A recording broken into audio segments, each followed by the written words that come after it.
Fire નહીં પણ wide fire થવું પડશે, ફાયરની ટીમને વધારવી પડશે, વિસ્તાર વધારવો પડશે, પણ પહેલા એ જોઈએ કે જગ્યા ક્યાં ક્યાં કેટલી ખાલી છે। મહાનગરના તો આપણે આંકડા બતાવીશું અને મહાનગરમાં સ્થિતિ શું છે તો આ વિચાર કરો કે ગામડા તાલુકા લેવલે શું હશે।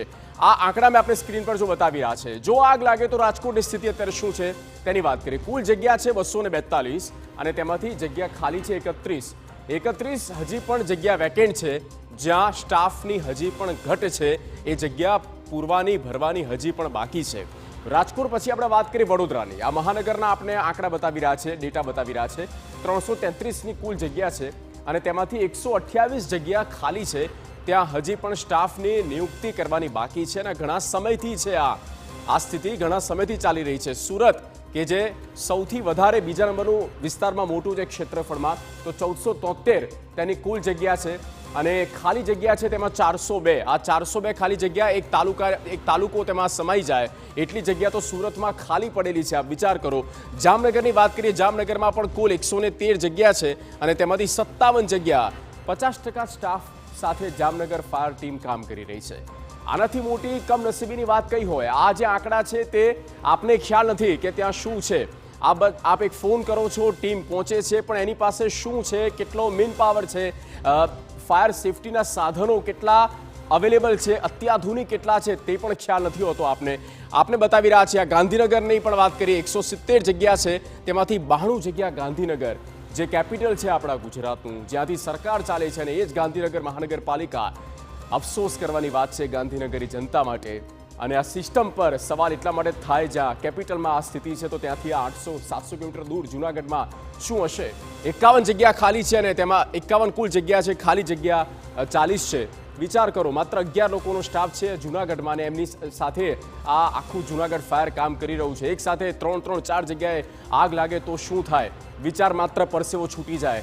ભાવનગરની વાત કરીએ તો 222 કુલ જગ્યા ભાવનગરમાં છે અને તેમાં 153 જગ્યા ખાલી છે। આ ભાવનગરનો આંકડો પણ ચિંતામાં મૂકે તેવો છે। ભાવનગરના લોકોને, ભાવનગરનું જે તંત્ર છે, ત્યાંનું જે લોકલ પ્રશાસન છે, તેમને પણ જરા અવેર થવાની જરૂર છે આંકડાથી। નાના શહેરોમાં મોટી મુશ્કેલી સર્જાયેલી છે। પાલનપુર નગરપાલિકા સ્ટાફનું મહેકમ જ નથી થયું। આ સ્ટાફનું ઘણા સમયથી મહેકમ થતું જ નથી, નિયત સમય પર પણ અથવા એમ કહો કે થતું નથી તેવી હાલત છે। અને પાલિકાઓ, રોજમદારો અને જે શ્રમિકો છે તેઓ બસ ભગવાન ભરોસે છે, રામ ભરોસે છે તેવી હાલત થઈ છે। જવાબદેહી કોઈની પાસે તૈયાર નથી।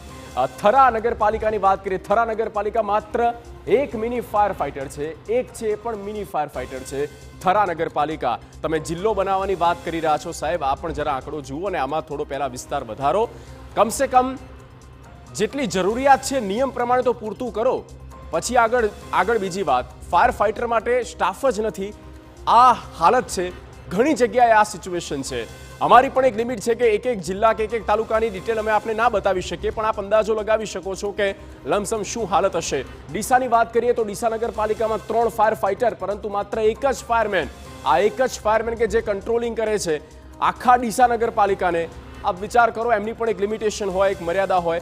આણંદની વાત કરીએ, આણંદમાં કુલ મહેકમ જ્યાં 21 અને 21 છે, પણ 10 જગ્યાઓ તેમાં ખાલી છે। આ આણંદનો પણ આંકડો ચોંકાવનારો છે।